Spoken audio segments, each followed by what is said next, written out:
we're just having fun with it. Diggins, great lead feed, and Agumake lays it in. Caitlin Clark's team just got embarrassed in front of the whole country, and she didn't even step on the court. Along with Kelsey's mother, here's Sabrina. Another for Sabrina Ionescu. Yeah, you heard that right. Team Clark just got washed in the WNBA All-Star Game, and the internet has not been kind. Paige Beckers sliding in for two. Fans are pointing fingers, the memes are flying, and the league kind of quiet. So how did Team Clark get blown out on Caitlin's night without Caitlin? Let's get into it. Plum Euro stops and lays it in. The matchup was supposed to be iconic. Team Caitlin versus Team Collier. Old guard versus new wave. Flash versus fundamentals.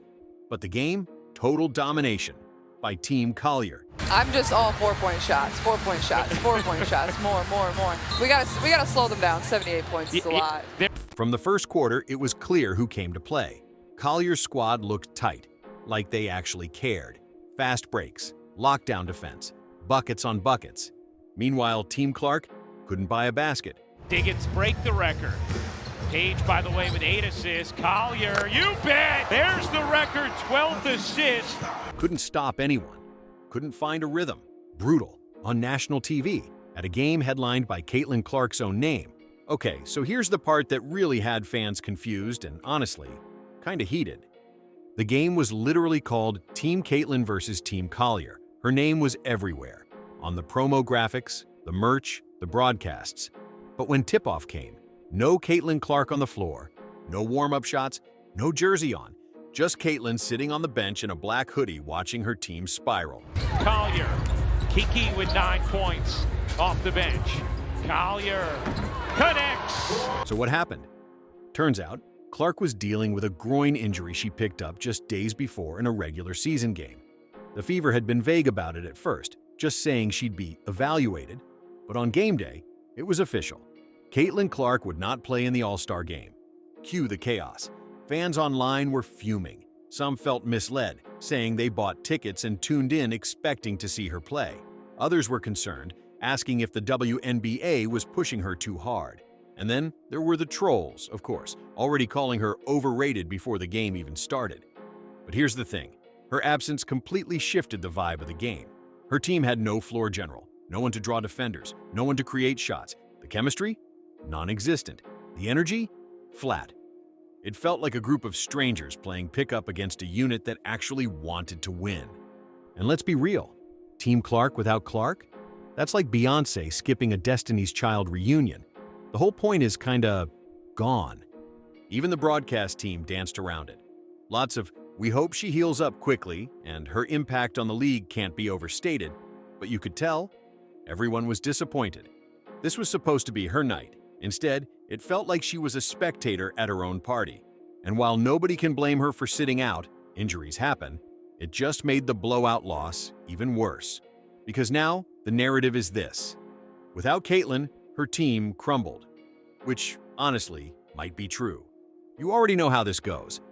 The second the final buzzer hit and Team Clark was left in the dust, the internet went full savage mode.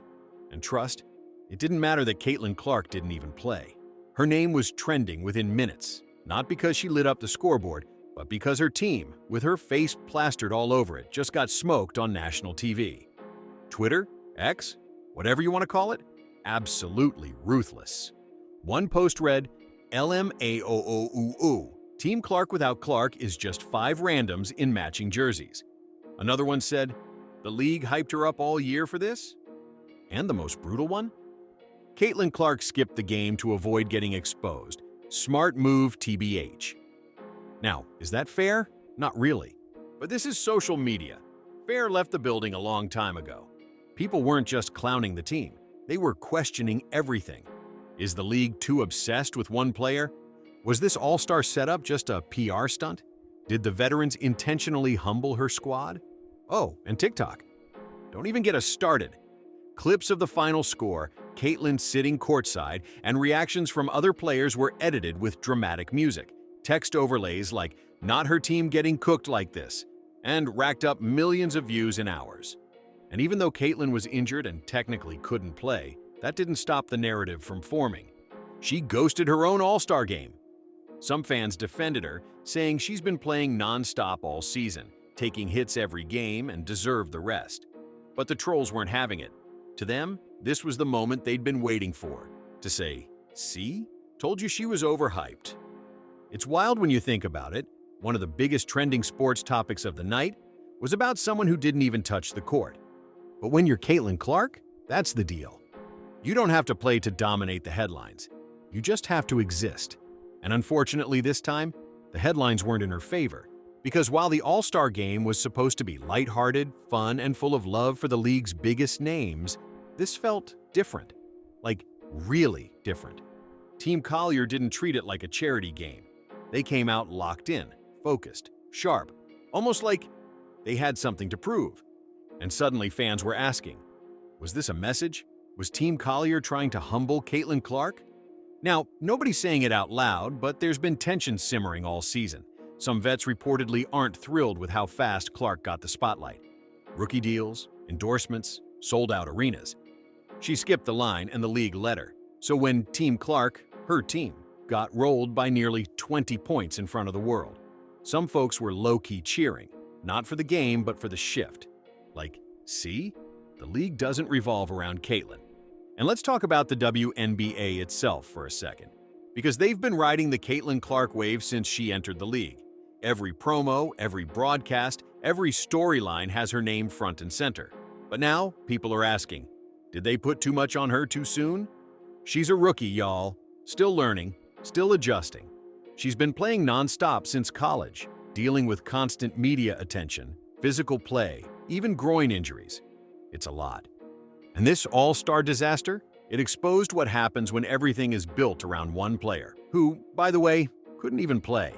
Without Clark, the team had no leadership, no identity. It was awkward, flat, lost. And that says more about the system than it does about Caitlin. Maybe it's time for the league to balance the hype, share the spotlight, support the whole cast, not just the breakout star.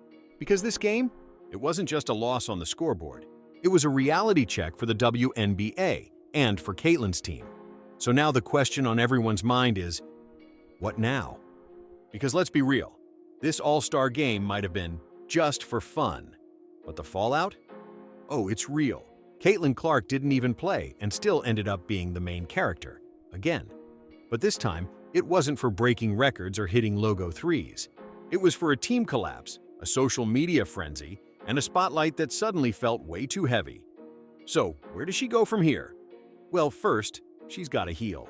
The groin injury that sidelined her isn't something to brush off, and if the WNBA wants her around long-term, they better not rush her back. But more importantly, Clark's going to have to respond. Not with tweets, not with interviews, with games, with leadership, with bounce-back energy. Because whether it's fair or not, this all-star mess just shifted the narrative. She's no longer just the media darling or the fan favorite. Now, she's the player everyone's watching closely, waiting to see if she can live up to the hype after the storm. And let's not forget the WNBA's role in all this. They hitched their wagon to Caitlin hard this season. TV deals, viewership spikes, merchandise numbers, it's all been Caitlin-fueled. But now the league has to ask itself, is the foundation strong enough without her? Because if one player being out can lead to a total brand collapse in the biggest game of the year, that's not a Caitlin problem. That's a league problem. Bottom line, this isn't just about a game. It's about pressure, image, legacy, and how one absent player still managed to dominate the entire weekend. So, what do y'all think? Was this just an unlucky night without Caitlin? Or did the WNBA's Golden Girl just get her first dose of real league politics? Let us know in the comments.